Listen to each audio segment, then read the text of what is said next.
Professor, qual que é a palavra ali, ó? Antes de na última questão. Não, exercício. Epistemológico. A partir de hoje a gente vai entrar no empirismo e no iluminismo. Vocês sabem o que foi o empirismo? Não sabe, né? Ninguém sabe.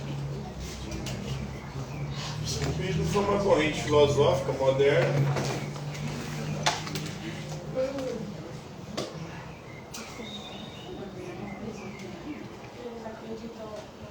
desenvolvendo dos séculos XVI, né, 15, 16, até o século XVIII, na Inglaterra, no Reino Unido mais precisamente, conhecido como Grã-Bretanha. Né? Quais são os países que compõem o Reino Unido, a Grã-Bretanha? Geografia aí. Inglaterra, quem mais? País de Gales, Irlanda, Escócia, né? São os países aí do Reino Unido. E segundo o empirismo, é uma corrente filosófica que defende que nós conhecemos graças à experiência sensível. Ou seja, nós conhecemos graças aos 5 sentidos. Quais são os 5 sentidos que nós usamos para conhecer o mundo? Audição, tato, paladar e olfato. Né? Então não há nada no nosso intelecto que não tenha chegado senão por meio dos sentidos. Todos os nossos pensamentos, todas as nossas ideias, tudo tem origem nos 5 sentidos. Então o empirismo é essa corrente filosófica moderna, século XV, século XVIII, que vai se desenvolver no Reino Unido, na Grã-Bretanha, e que vai defender que a fonte, a origem, o princípio de todo conhecimento é a experiência sensível, ou seja, os 5 sentidos. E o iluminismo? O que foi o iluminismo? História aí, não lembro não?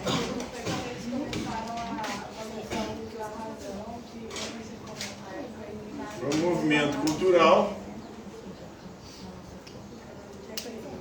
que ocorreu na Europa, né? Em que século? Qual foi o século das luzes? Século XVIII. E qual que é a luz que deve guiar a humanidade, segundo o iluminismo? Da razão. A luz da razão, né?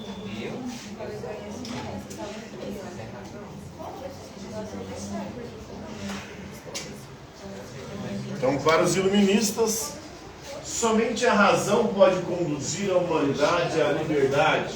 Somente a razão pode conduzir a humanidade ao progresso. Os iluministas eram críticos da Idade Média, que eles chamavam de Idade das Trevas, da escuridão. Por quê? Porque a Idade Média era a Idade das Trevas, da escuridão.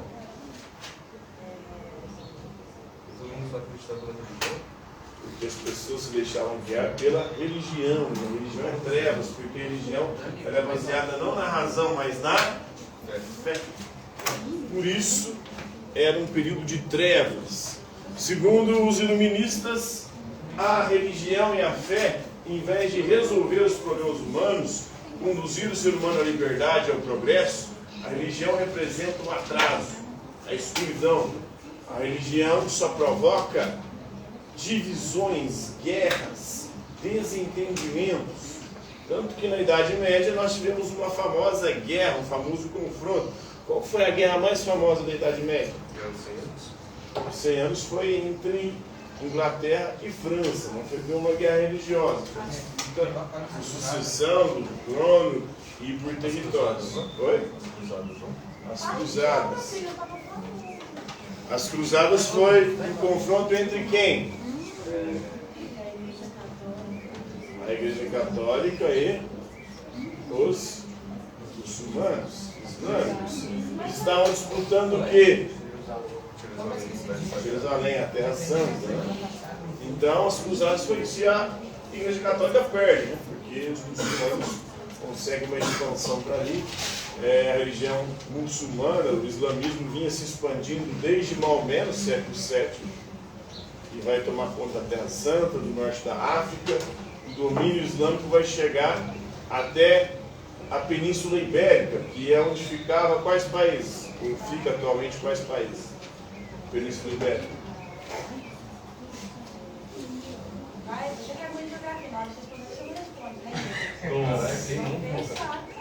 Península Ibérica fica ali, onde tem 2 países atualmente. Palestina e... Não, aí é o Oriente Médio, a Palestina, né? A Palestina, o BO da Palestina também é religioso, de alguma forma, né? Porque fica ali onde hoje é a Terra Santa. Os islâmicos estavam lá desde o século VII, VIII, eles dominaram aquela região. Em 1948, depois da Segunda Guerra Mundial, a ONU cria o Estado de Israel. E aí expulsa os palestinos daquela região. Os palestinos, boa parte deles eram muçulmanos, árabes muçulmanos. E aí por isso aquela região também, até hoje, é palco de conflitos. A Terra Santa, que é uma terra religiosa, é o berço de 3 religiões e, ao mesmo tempo, a região que talvez mais se tenha derramado sangue até hoje na história da humanidade. Em nome de Deus, de um mesmo Deus. Porque o Deus dos cristãos, dos muçulmanos e dos judeus é considerado o mesmo. São as 3 religiões monoteístas que acreditam no mesmo Deus. Então a religião que prega paz, amor, união, todos filhos de um mesmo Deus, na verdade é aquela que mais produz guerras, conflitos. Tivemos a Reforma Protestante também na Europa, no início da modernidade. A Reforma Protestante veio pregar a liberdade religiosa, mas essa liberdade ela foi implantada através também das guerras, derramamento de sangue. Países católicos perseguiam protestantes. Países protestantes perseguiam católicos e perseguiam outros protestantes, como a Inglaterra, por exemplo. A Inglaterra faz a reforma protestante e aí cria a igreja oficial da Inglaterra, que passa a ser a igreja anglicana. A ortodoxa é do Oriente, grega, russa. A ortodoxa está lá mais na parte oriental da Europa. E aí, na Inglaterra, a igreja oficial passa a ser a igreja anglicana. Eles passam, depois da reforma de Henrique VIII, eles passam a perseguir católicos. Thomas More, que era um filósofo político, ele é perseguido, morto, decapitado, porque ele era católico e não quis se converter à igreja anglicana. Os puritanos, que eram protestantes, também foram perseguidos pelos anglicanos. Inclusive, muitos desses puritanos perseguidos fogem da Inglaterra e vão para a América do Norte, fundam as 13 colônias, que dão origem a Estados Unidos da América. Inclusive, eles saem foragidos da Inglaterra, de forma ali precária, chegam na América do Norte famintos. A primeira coisa que eles vão fazer é caçar alguma coisa para comer quando chegam. E o que eles encontram? Índios e perus. Não vão comer os índios, né? Eles vão comer os perus. A primeira coisa que eles encontram para comer são perus. Lavam os perus, depenam os perus e mandam os perus para dentro. E aí então surge a partir disso Thanksgiving, né? O dia de ação de graça. Dia de ação de graça é o dia que os norte-americanos comemoram o fato de terem encontrado perus, os perus os terem alimentado, terem mandado o peru para dentro. Aqui no Brasil nós mandamos o peru para dentro no Natal, né? Lá eles fazem um pouquinho antes, na outra semana de novembro é o dia de ação de graças nos Estados Unidos. Então, por isso os iluministas eram críticos da religião. Porque a religião é trevas, só causa divisões, guerras, desentendimentos. E somente a razão poderia resolver os problemas humanos com a ciência, porque a ciência nos conduziria ao progresso e à liberdade. Só que eles estavam no século XVIII, né? A ciência que traria liberdade e progresso, no início do século XX, trouxe para o quê? Guerras também. De 1914 a 1918 nós tivemos a Primeira Guerra Mundial. E qual foram as armas usadas na Primeira Guerra Mundial? As principais. As armas químicas, né? Gás, mostarda. E armas de fogo ali também. E na Segunda Guerra Mundial, de 39 a 45, nós tivemos a criação das bombas nucleares. Inclusive o filme está na moda aí, o Oppenheimer, né?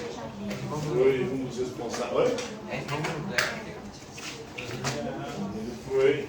O próprio Einstein também estava envolvido no começo do projeto, né? Depois ele vaza vendo o que a galera estava querendo fazer.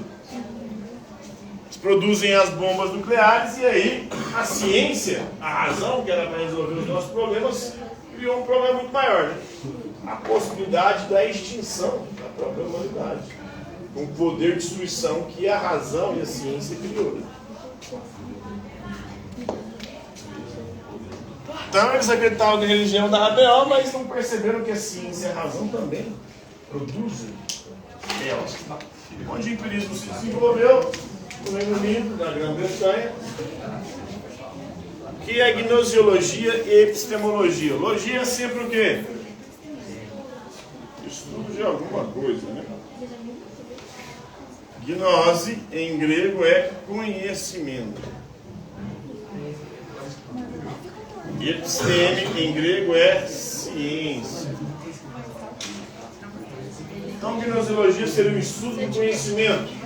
E epistemologia, o estudo da ciência. Essa é a grande preocupação dos modernos, né?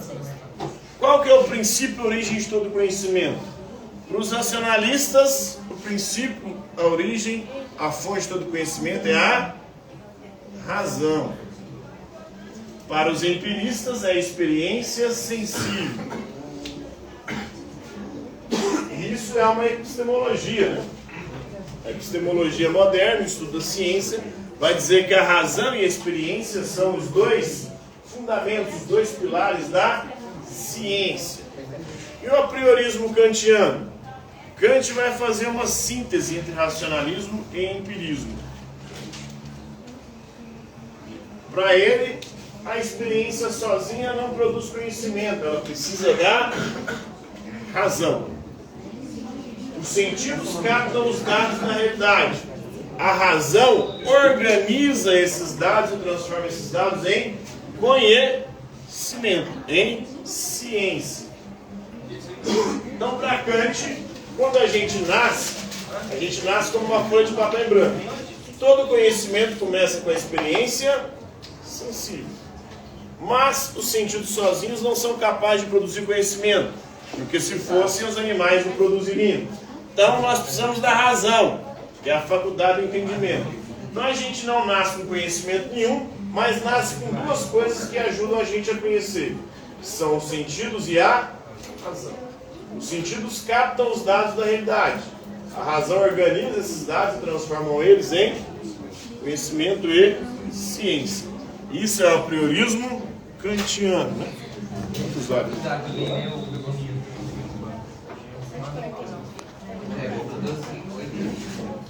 São ideias inatas, são ideias que nós nascemos com elas. O inatismo defendia que algumas ideias são inatas. Ou seja, algumas ideias nós já nascemos com elas. Né? O inatismo está ligado ao racionalismo.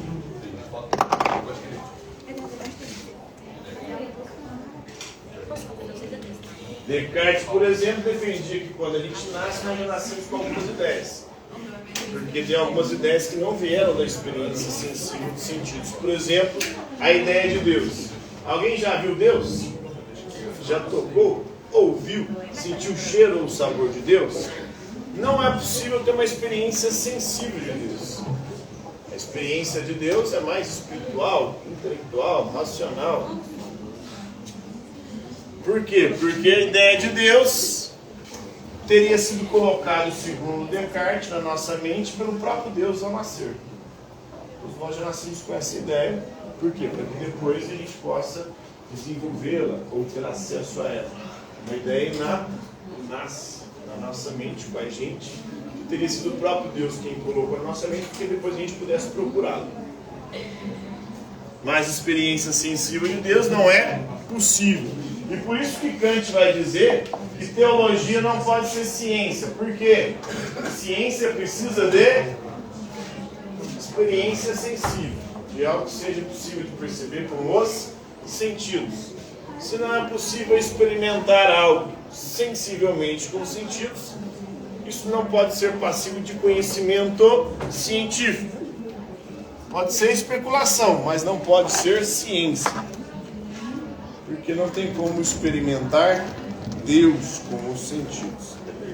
E todo conhecimento científico tem que ser de alguma forma perceptível pelos sentidos em algum momento. Por hoje é isso aí, galera.